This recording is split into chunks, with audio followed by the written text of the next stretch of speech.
exactly what they do all the time. It is my time to shine. like I love them, but they like to do that, to bark. Mm-hmm. You think they'd be tired from daycare all day, because that's where they've been. But no, Nope. they're not tired. All right, so we are officially live. Right. Welcome everyone to No Spoilers. It's a new release. I came up with that myself. I was pretty proud of myself. So I have your bios on my phone, so I can introduce everyone. Let me scroll up. Who would like to be introduced first?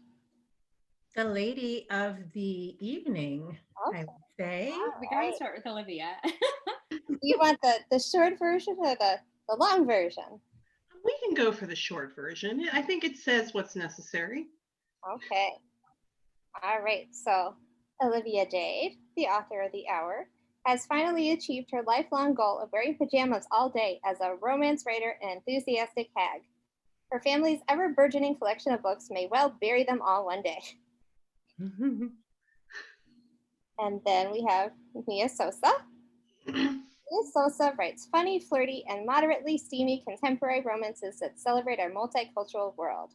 Before embarking on a writing career, Mia practiced First Amendment and media law in the nation's capital. Now she spends her days plotting stories and procrastinating on Twitter. Indeed. Hi, everyone. And Emma Berry is a teacher, novelist, recovering academic, and former political staffer. She manages a menagerie of pets and children in Virginia, while sometimes finding time to read and write. Yay, I did it. All right, I'm going to mute myself and let you all get. Thank you. Thank you. Excellent. Thank you so much, Sarah. We're so excited to be here celebrating the release of the amazing, spoiler alert, with Olivia Dade. And so we'll go ahead and get started. And I think that we should begin with Olivia and Mia, because you've known each other for so long, you've been critique partners for so long. So tell us first how you guys met, and then tell us what's one way you've influenced each other's writing. Do you want to go first, Mia, or do you want me to start? You would take this first, because I think our readers and everybody else should hear your lovely voice first. All right. So it was 2014, which now seems like it was several lifetimes ago. It was. It was a happy time. Different age. I was just starting to think about writing romance and really trying to do something with it professionally. So I went on to the Romance Writers of America website. And at the time, they did not have, now I think they have a critique partner matching sort of algorithm or program. They did not have that, but they did have a craft forum. So I went on to the craft forum, just looking to see if there was anyone looking for beta readers or critique partners, because I had had no feedback or input at that point on my writing. And I saw that there was a woman there that I, of course, not heard of, because it was 2014, named Mia Sosa. And she was was in conversation with someone else about being that other person's critique partner. And they came to an agreement that they were going to do this. But it had been a couple weeks, I think. And I was like, well, just in case. I mean, I'm not calling myself a vulture. You stole someone else's CP? But I wrote a message and I said, just in case you're still looking, I would be interested. And it turns out that the person that had fallen through with her original person. So their loss was my gain. And I was seduced by her very matter-of-fact listing. I was like, a cut to like brass tacks, like, this is what I'm looking for, this is what I write, and which is very Mia, and I love that. I was also seduced by the correct punctuation and grammar. If I will only say, I don't remember if there was an Oxford comma involved, but if there was, if there was a series, I am certain she used an Oxford comma. So we decided to exchange. This is right before RWA that year in San Antonio. We exchanged like what, 1 or 2 chapters of our books that we were working on? 3 chapters. 3 chapters, Yeah. and read them, and then we met while we were in San Antonio at the same time. But it turns out you only lived like an hour and a half from me anyway, which you could have been anywhere, but you were only an hour and a half from me. But we met at the first time in San Antonio and like stayed up super late, I still chatting remember. with each other. Yeah, we ate dinner. We ate dinner. And we had our pages out on the table, and it's just. And then she invited me up to her hotel room, and my heart fluttered. That meant you were really special. Yeah. And then we chatted more about our works in progress. And then that was the start of our relationship. And it's been wonderful. It's been, over 6, it's been about 6.5 years now. And when we started out, we were at pretty much exactly the same place in our careers. And now we're pretty much exactly the same place in our careers, except she is the USA Today best-selling author of the critically and popularly acclaimed The Worst Best Man, and I am not. It's only a matter of time, I'm sure. So let me just, a quick correction to your story, which is that I had an exchange with someone on the Loop, and they indicated that they would follow up, and they never followed up. And so I felt fair game. And so when Olivia contacted me, I too was seduced by excellent punctuation and grammar. She was just so nice and sweet in that initial communication, and it is totally consistent with what I know and love about her now. And so I think it was just meant to be. Excellent. Is there anything that you guys, any ways that you've influenced one another over the years, that you can see, like, I know that when she does this, it's because of this feedback that I've given, or I can see this influence in our relationship on this book? So I can tell you 2 things that off the top of my head, that I think about a lot, and it's always like her her voice in my head, which is transitions, just from chapter to chapter, and making sure that what follows always makes sense. A lot of times I kind of jump around in my writing a lot, and she was always great at pointing out, like, why is this happening now? And how are you going to make this sense to the reader? And I still to this day, I'm like, Susie's going to look at that and go, where did this come from, and why are we here? and that has always been very helpful to me. But there's also something that I think I really discovered when I was writing The Worst Best Man, which is that I think she has over the years really influenced my attention to making sure that my characters, the main characters that is, that they are good people at their core. I think that totally comes from her, from reading her work, from critiquing her work, from being her friend, just sort of wanting to see that good person on the page. Not that they're perfect, and they're gonna screw up, and that's part of their arc. But one of the things that I really think that I got from Olivia is just this always paying attention to, are they being good people in the moment? Are they going to be people that readers are going to want to root for? And that, I think, it's so important to your writing, and it really pushes me. And I think that that's something that's really helped me to be a better writer, and it's totally because of her. You see, I knew you were going to make me cry, and we're only 10 minutes in. Get the tissues out, lady. Get the tissues out. I knew I put on mascara for this. not even waterproof. I'm and by the way, Emma, don't think I didn't realize that you excised yourself from that question, which was meant to be how I met both of you, and I will return to that. So I would say that there are a lot of things that Mia does excellently. And I think that two things that I think have really influenced how I write is where, again, I hear her voice in my head, is when I'm plotting out books.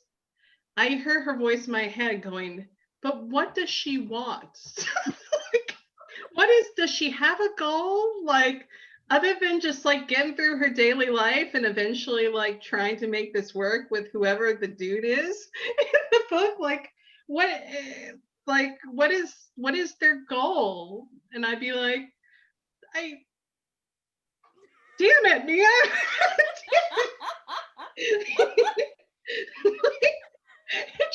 It would piss me off so much. It's like, but I had my book plotted out. It's like, you hag. Like, why did you say that to me? Multiple conversations like that. I love it. Had so many conversations where you're like, Olivia, they have to have a goal. I'm like, but why? But why? I don't have a goal.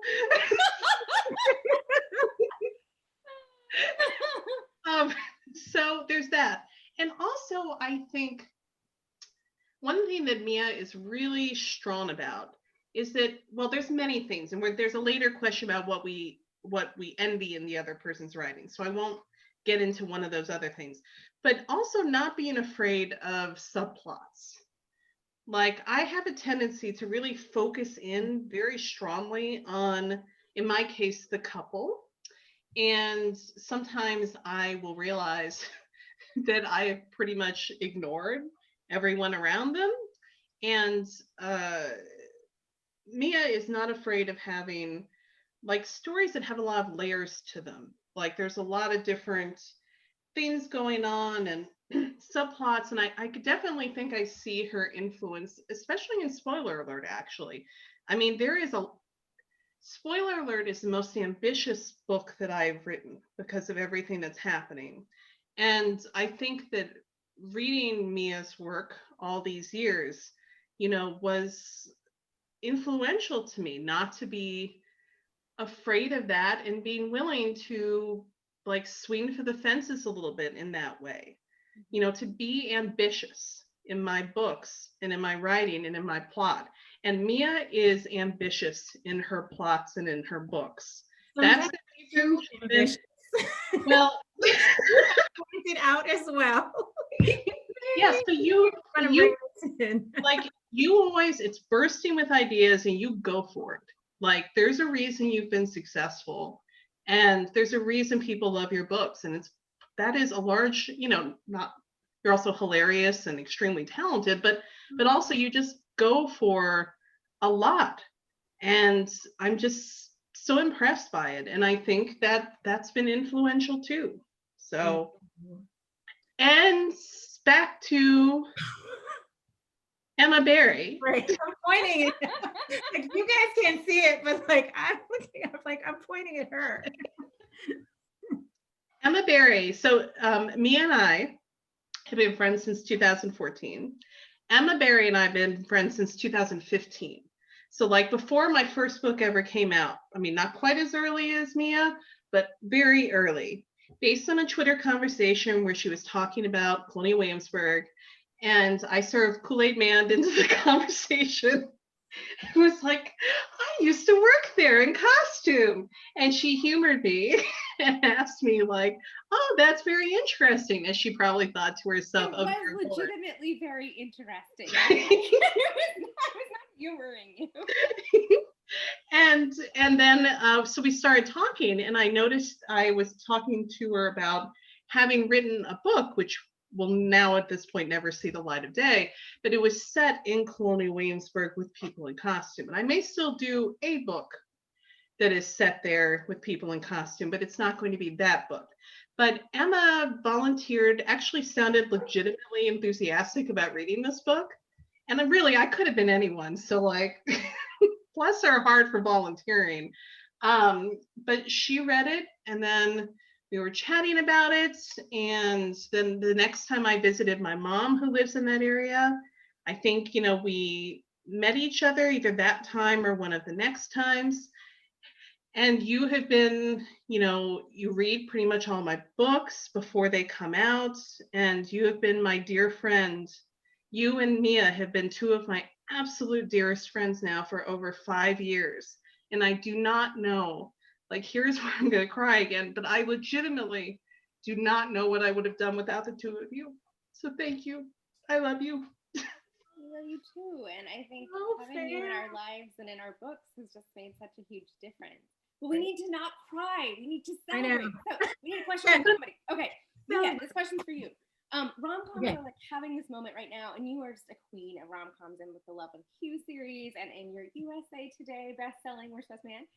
So can you tell us, how would you define the rom-com? Because the definition's contested, right? So like, what does that term mean to you, and what are some of your favorites?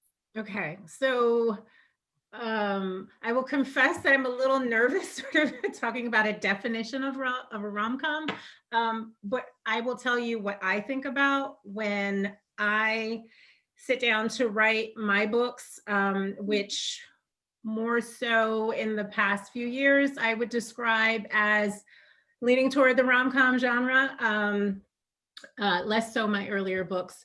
But I really think what defines a rom-com for me is that the comedy drives the romantic arc. It's a central part of the romantic arc. It's the reason why we get from A to Z. And I think of it now more so than I have in the past as kind of a romantic comedy film in written form. So I think of it very much as a visual experience. So when I think about rom-coms, I'm always thinking, is that something that we could see on the screen? Does it play out? Is it, is it the use of bodies? Is it how much of it is witty one-liners? All of those things. In my mind, there has to be enough of that so that there is a feel of humor throughout the book.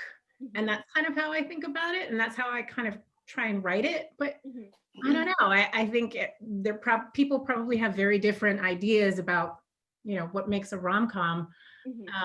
But to me, it's this sort of concept of it being visual in some sense, that people can actually see what's happening in their heads, and it feels kind of like situational comedy, but with this sort of over-threading romantic arc, where we know they're going to get together at the end, but they're got to go through these kind of shenanigans along the way.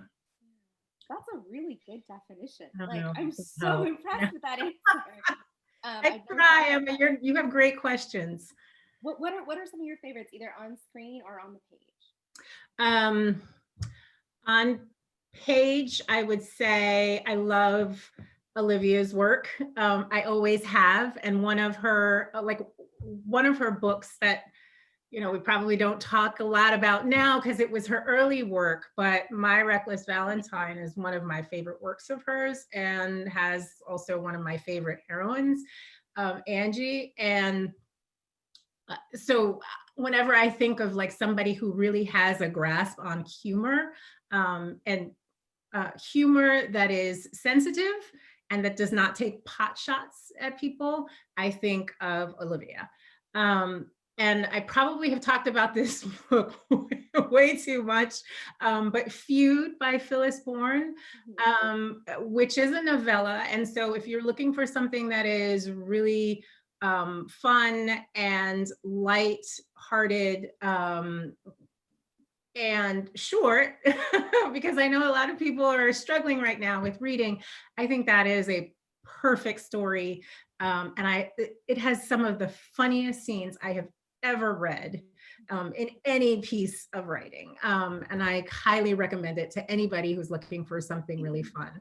In terms of on film, I would say, and Olivia knows this, like Boomerang is one of my favorite films ever. And I think I've tried to like even slip in a couple of lines in some of my books because of that. And more recently, Always Be My Maybe, which I really enjoyed. That's a Netflix film that stars Ali Wong and Randall Park. That was hilarious. Like, maybe we should just move to a craft question now. We've sort of talked around craft. And I guess we'll start with Olivia, but then swing back around to me. One of the hardest parts of editing is what you have to take out of a book. And I am very curious what you left on the cutting room floor with spoiler alert. Are there any extras or scenes that you were loath to lose, but which you had to for pacing or whatever reason? For the most part, I actually expanded rather than taking out. When my editor got to the book, because of my wonderful beta readers, it was in actually, she said, pretty good shape. But one of the things she wanted me to do was to add in another scene with April and her mother earlier. So I added that in, and I needed to draw out a little bit more sort of the bleak moment afterwards. And so I need to mostly add that the only thing I could think of offhand that I had to take out was because, in between each chapter, I have these interstitials. And they're things to sort of partially fill out the world and to add more context to the things that are happening in the actual chapters. So it's bits of the fan fiction that Marcus and April have written. It is some of the scripts that he's had. And so that's part of their purpose, is to sort of enrich the world and to add context. But it was also there because, I'll be blunt, I was concerned that as far as tone, it was a little bit more serious for something that would be called a rom-com. So part of the purpose of them for me was also to add in some humor. So when I was revising, one of the things though that I did was that I changed some of the movie scripts to discussions as their online alter egos, because they've been friends for a couple years, not knowing really who the other person is in real life, Marcus and April. Some of their previous interactions online, I changed some scripts to that. And the one script I know for sure got taken out was my Magma the musical, Magma ! The musical, where there is yes, an evil henchman in the middle of a man-made volcano, and he's singing a song, as one does, with his henchmen about destroying the universe and how no one's going to stop them now. And then the hero comes in like Lance Blade Good or whatever, and destroys all the henchmen. And there was a repeating refrain to the song, and it was a thing of beauty, but it had to go. So Magma the musical will never see. I smell a newsletter exclusive. I think that's got to go out in the newsletter. Mia, was there anything that ended up on the cutting room floor from The Worst Best Man? So I actually went back and looked at my edit letter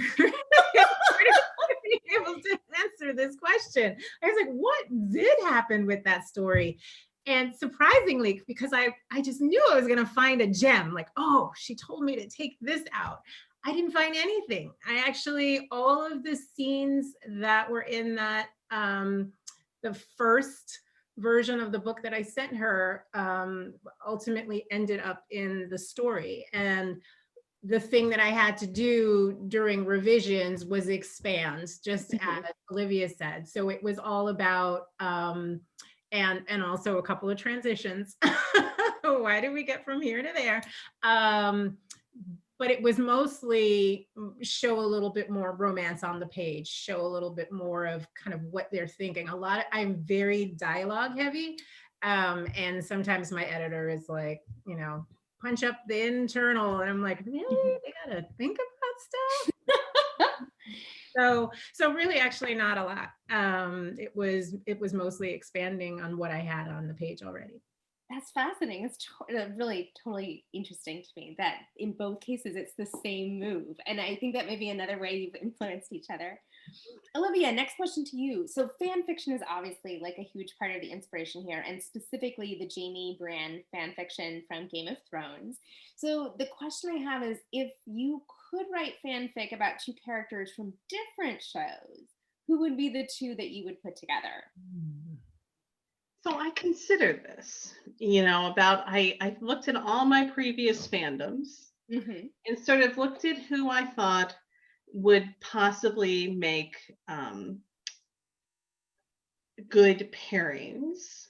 And I thought that there's actually a lot of similarities, not physically, obviously, but as far as being sort of straightforward, honorable, and so forth, that there was a lot of similarities between Scully on the X-Files, because I was into Mulder and Scully on the X-Files, and Brienne of Tarth from Game of Thrones. So I thought that perhaps Mulder, that part of what he loved about Scully,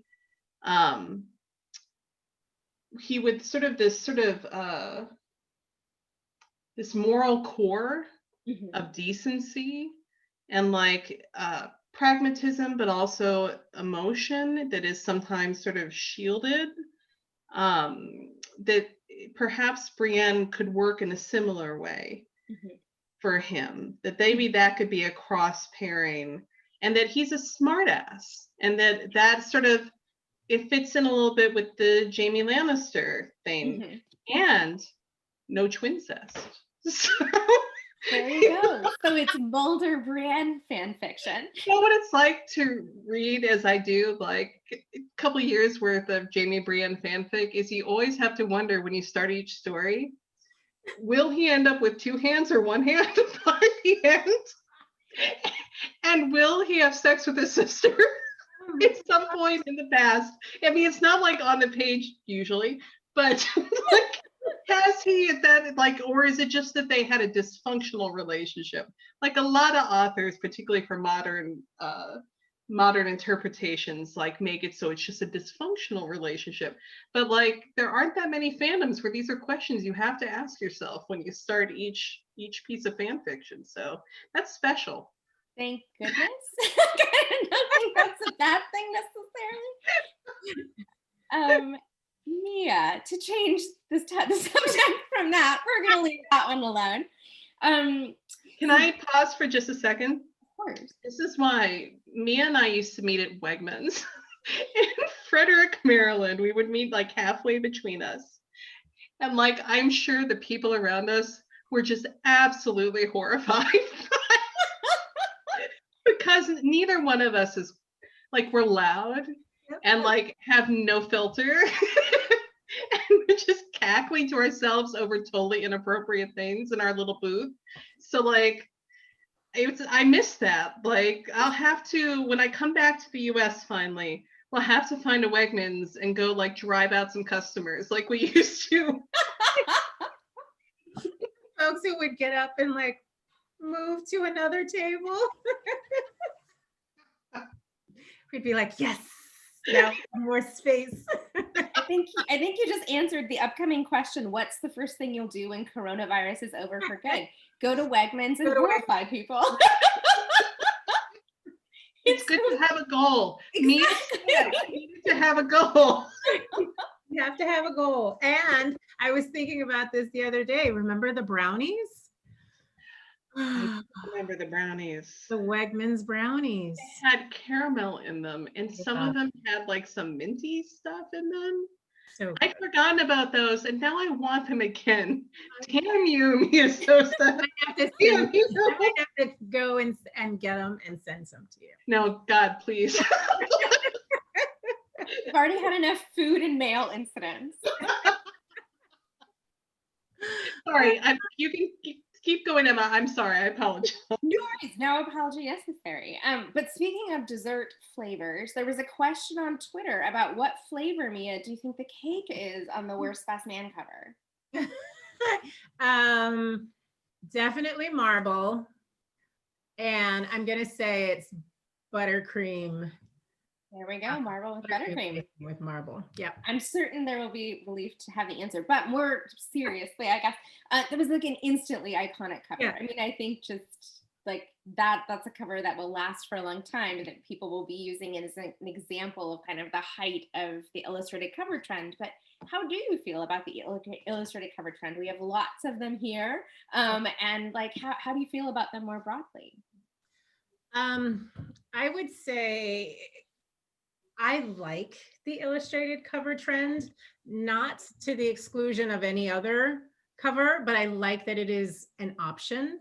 Mm-hmm. I know certainly for me in the contemporary romance space, you don't necessarily know by a cover with two people on it, if it's a photo or an actual photo shoot, you don't necessarily know kind of what you're getting when you see that contemporary romance cover.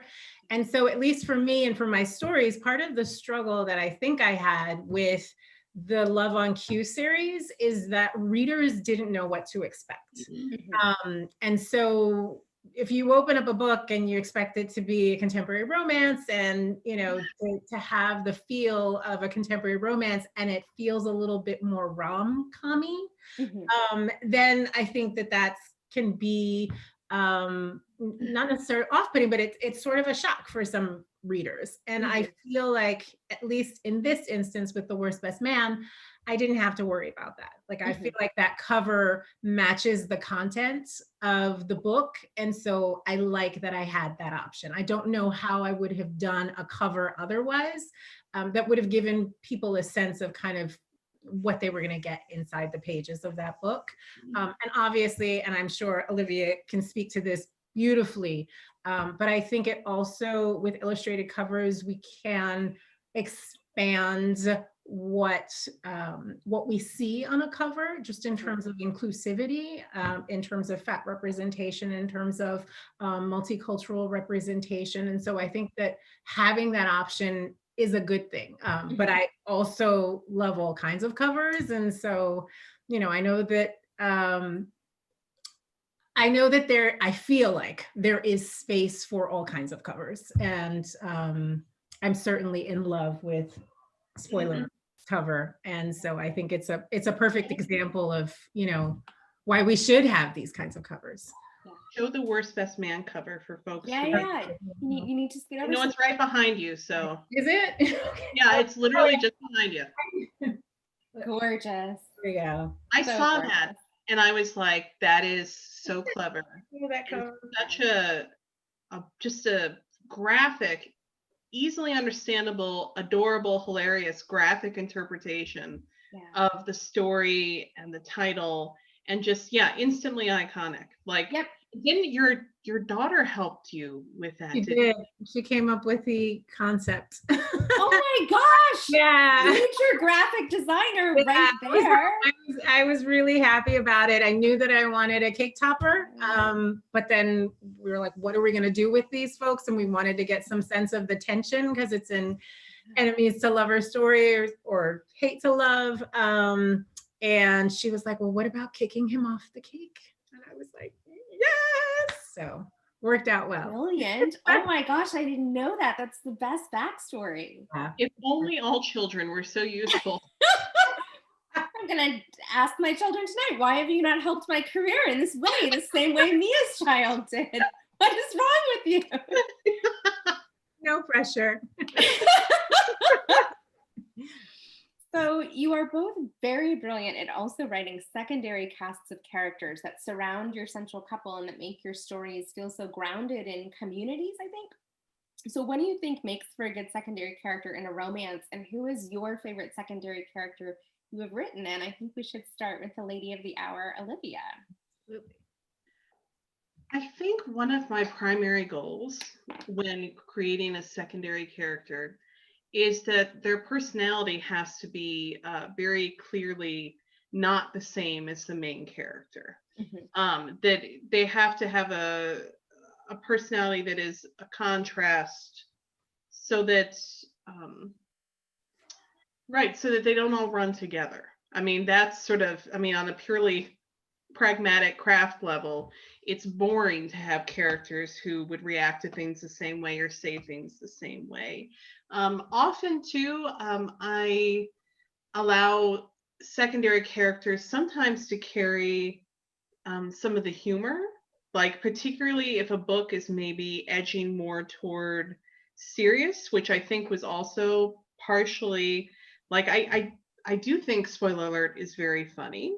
But if you take out the interstitials and take out the secondary characters, I think there are funny moments, but I think that I wanted to make sure that there was, I'm not sure Avon would want me to say this, but I'm going to say it. It is literally in my contract that the book had to be hilarious. Hilarious. Not just funny. Hilarious. And so sure. I wrote my draft and I was like, oh crap. I don't know if this qualifies as hilarious. And so I don't think it was necessarily a conscious choice on my part, born of panic based on my contract. Sorry, Elle, but I do think that to answer the second part of your question, Alex's best friend, Marcus's best friend, Alex. I mean, he's also my most recent like main secondary character who became, you know, I've written the second book in the series. He's the main character in that. But to me, he was just so fun to write. Like my basic character note for him was delightful asshole. And like you have like Marcus, who's like very thoughtful, and he's a sweetheart, right? And like I would say that Alex is also quite sweet in his own way, but like he's reckless and he's impulsive and he's loud and like he likes sort of nudging at you, and that's not like Marcus at heart is quite shy. And so he for me just livened up any interaction that he was in, and he was also just great fun to write. So but not all my secondary characters are necessarily humor. It can also be someone that you can sometimes you need them for plot reasons, to be blunt. I mean, and then you try to make them as interesting as you can, but they have to be there. And sometimes they're important as far as showing different paths the character can take as like a foil, you know, to them. If you chose sort of a different way, I would say April's mom is not only sort of intrinsic to her character and who she is, but also says that if you reacted to be blunt, you know, to put it bluntly, if you reacted to fat shaming in a certain way, if you internalized that and decided like, if that's the way you reacted to it, if you reacted in the way that like, yes, there is something wrong with me if I am fat, that's one path that you can go down. And April very deliberately chooses a different path. And so she's part of what makes April who April is growing up with her, but she's also sort of a vision of what it could be like if you did internalize the messages that, you know, people are sending you and society is sending you about what it means to be fat.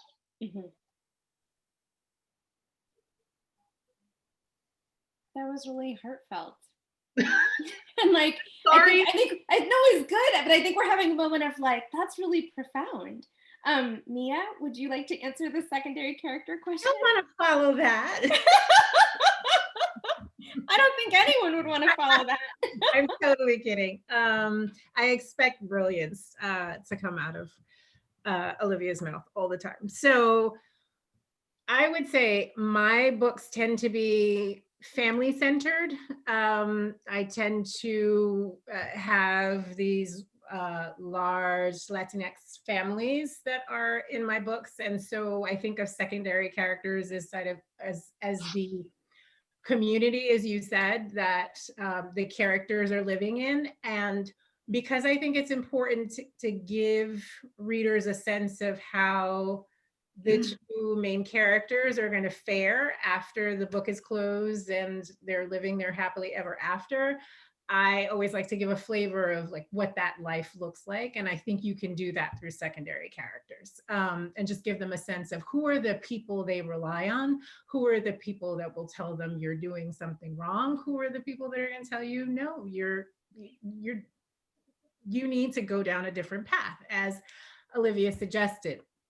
And so I think about kind of, and also I think you can use them thematically. So for me, one of the things that I like to do is think about how I can advance a way of looking at something through a relationship, and it doesn't have to be that main relationship. And so in The Worst Best Man, one of the things that I wanted to address was toxic masculinity, and sort of really put on the page male friendships that don't look like what we usually see in media. And, not to spoil it for anybody who hasn't read it, but, there is a scene where Max, the hero in the story, sleeps over with his best friend Dean, and they share a bed, and and nobody dies. It's okay. And those are the things that I want to show, and to the extent that I can.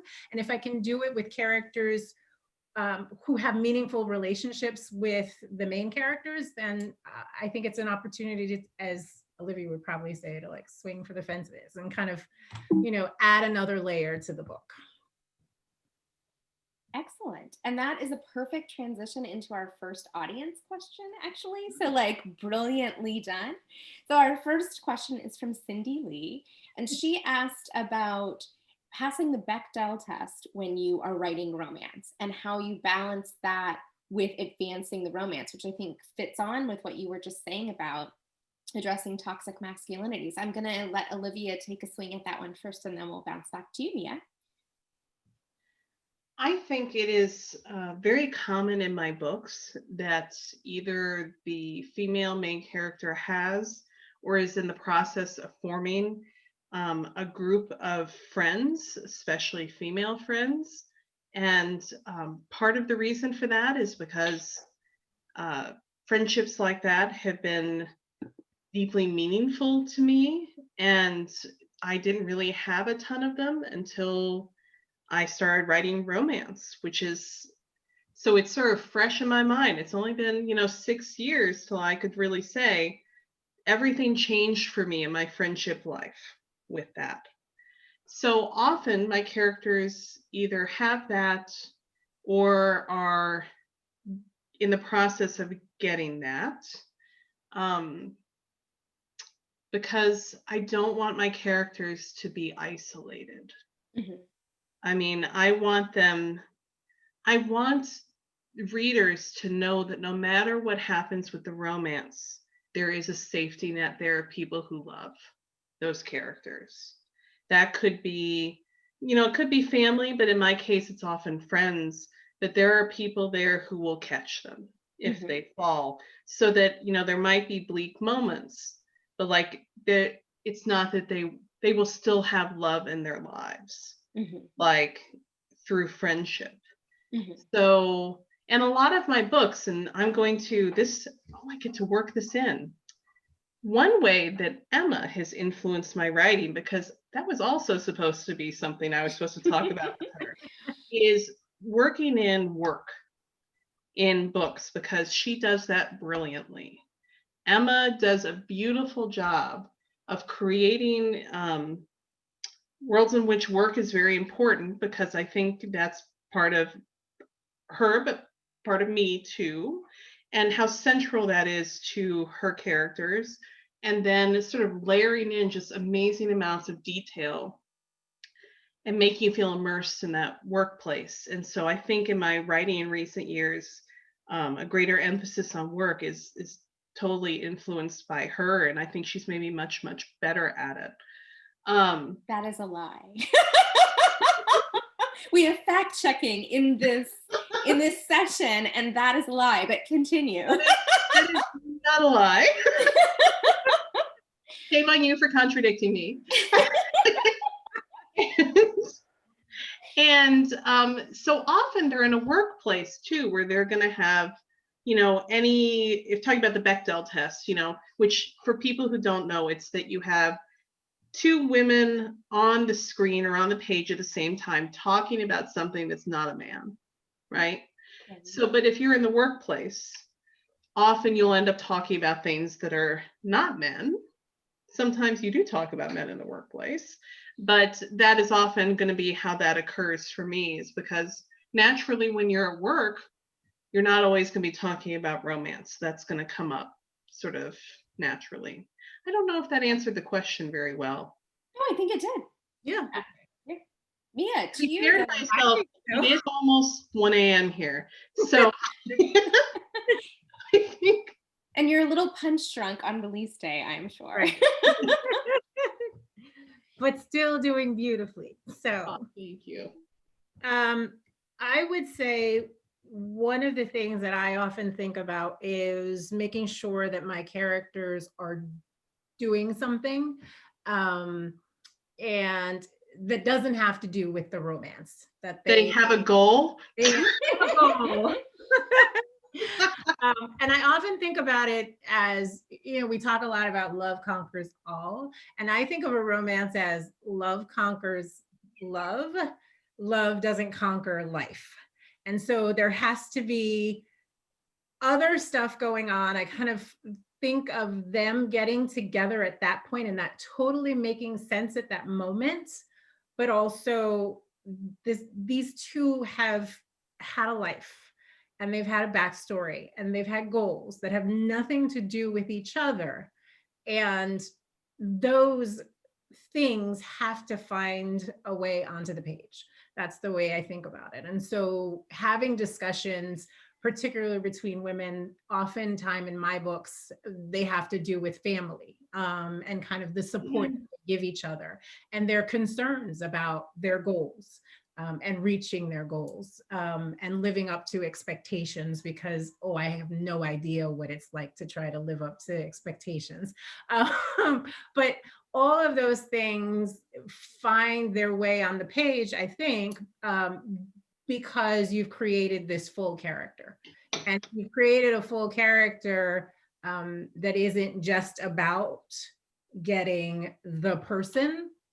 Then you're going to, I think you naturally have those conversations. And then you're not worried about passing the Bechdel test, because it's, there are scenes that are naturally about that person navigating their life with the support that they have. And that support is not about them getting the person.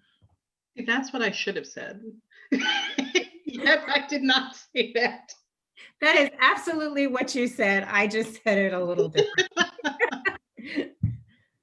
I'm waiting to see if we get any more audience questions. And if we don't, then I'm going to jump into our lightning round questions for our last 10 minutes. And it looks like that is what we're going to do. But if we get any more audience ones, we will suspend lightning round. So first lightning round question. Okay. Do you rise with the sun or burn the midnight oil? And I think we'll go Olivia, Mia. Okay. So when my daughter, I live in Sweden, and my daughter has to go to in-person school here. So now that she's in in-person school, I've been rising with the sun, and getting her ready for school and getting her out for her day. While both she and my husband is working from home, while both she and my husband were home all the time, both extroverts, 24 hours a day, then I was burning the midnight oil, because my husband's a night owl, so he'd be up till like 2 a.m. She's getting up like 6 or 7. So literally, if I wanted time to myself, the only time was between like 2 and 6 a.m.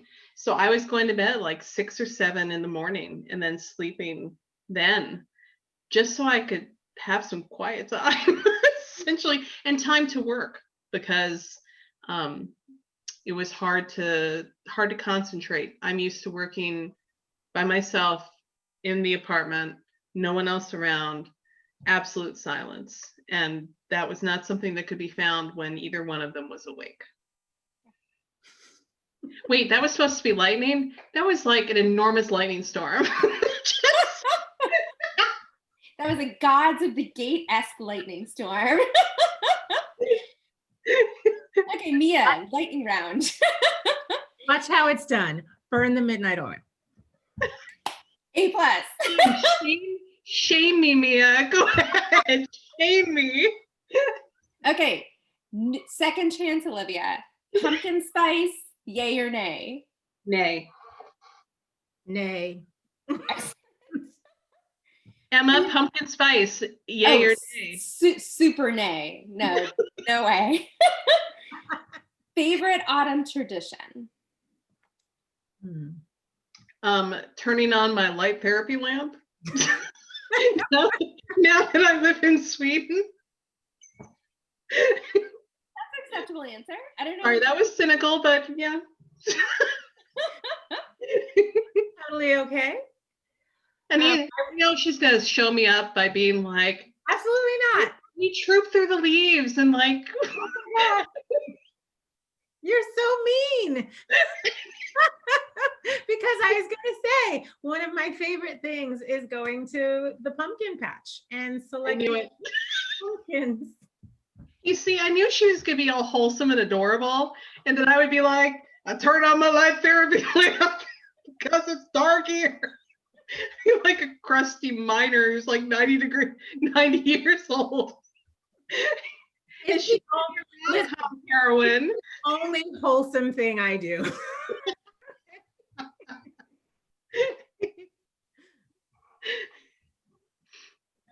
next question.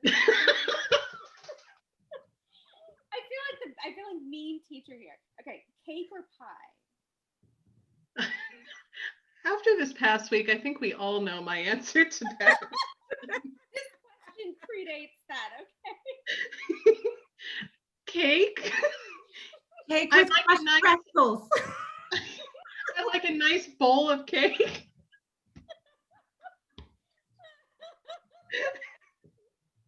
Preferably crossed several borders. Definitely cake for me. Now, is there ever been a time when the movie has been better than the book? Oh. This may get me drummed out of Romancelandia potentially. I prefer several of the Jane Austen adaptations filmed. I like the books, but the books don't offer Matthew McFadden's smile. So how can they compare without some sort of audiovisual element? Controversial. We're making things here, I feel like. Yeah, every time when the movie is better than the book?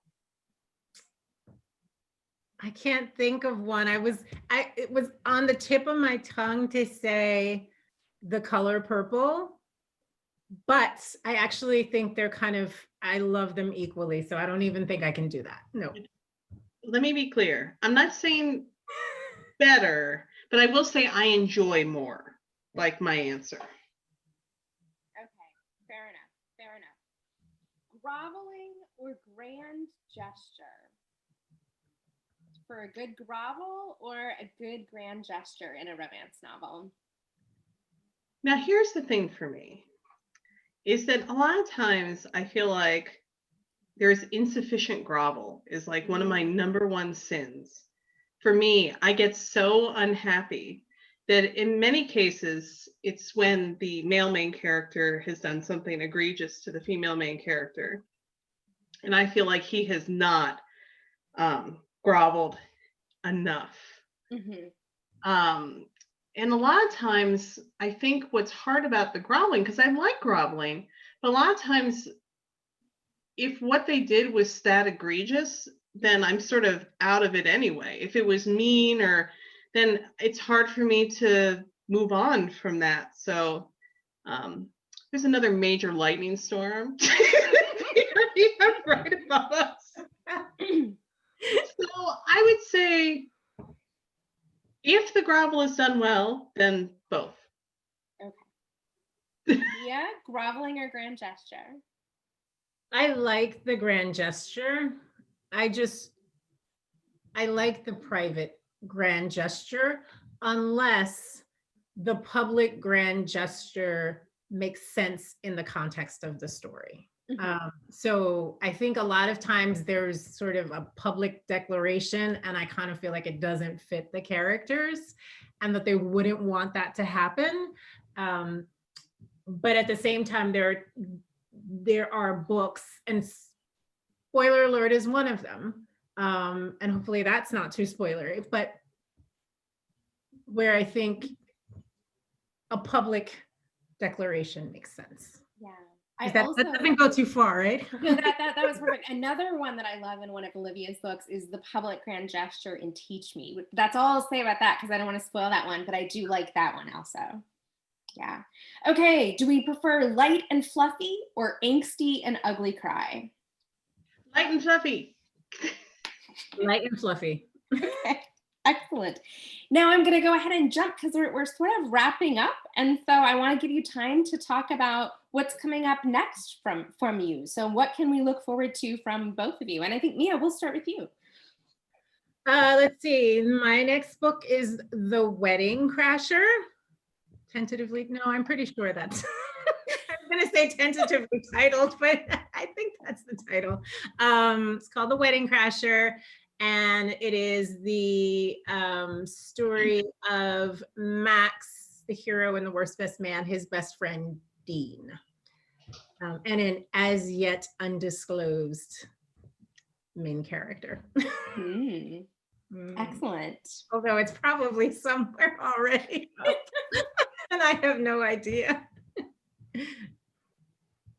So we're fortunate in that our previous heroes had handsome single best friends.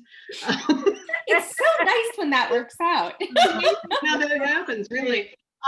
So as I said earlier, my next book is called Slow Burn, and it is with Marcus's best friend Alex, who there are things going on in the background of, spoiler alert, with him, where he, because of various what's considered bad behavior on his part, has been given a minder by his production.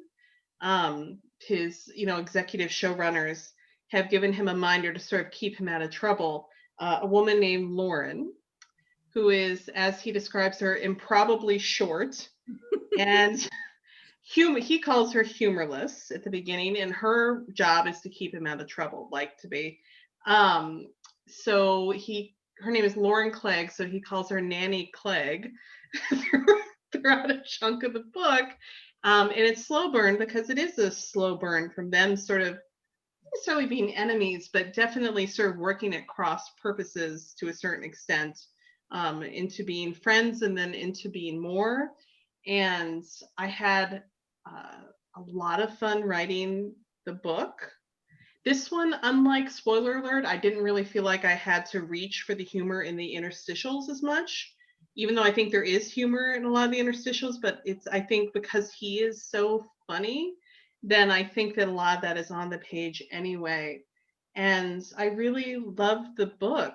I loved it so much that I wrote 30,000 more words than I should have. So good luck to my editor, because she's got to get rid of, I edited down to just 25,000 extra words. So she's got to get rid of an extra 25,000 words. So, but that's coming out this next October. I think in the book it said June, but they decided it was a little crowded around that time. So it's going to be next October. And so next October, we'll do this again, and I'll do the cutting room floor question again, and you'll have like a list this time. You'll have a really long answer to that question. Like Arya's kill list. All the things I'm bitter about that I had to cut. Yes, exactly. That something to look forward to, guys. We have a plan here in a year. Okay.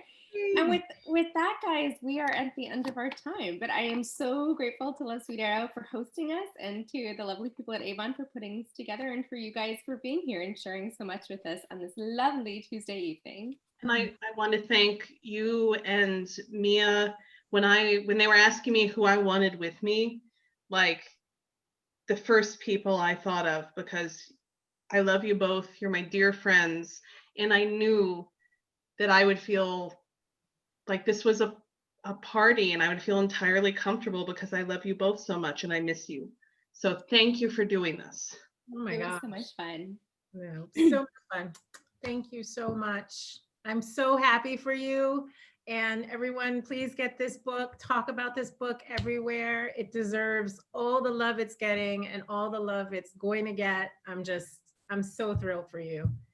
I am ecstatic for you, Olivia, and delighted to have been a teeny part of this evening. So with that, since I am the one with the power, I'm going to go ahead and end this meeting. So bye, guys. Thank you for watching. Bye.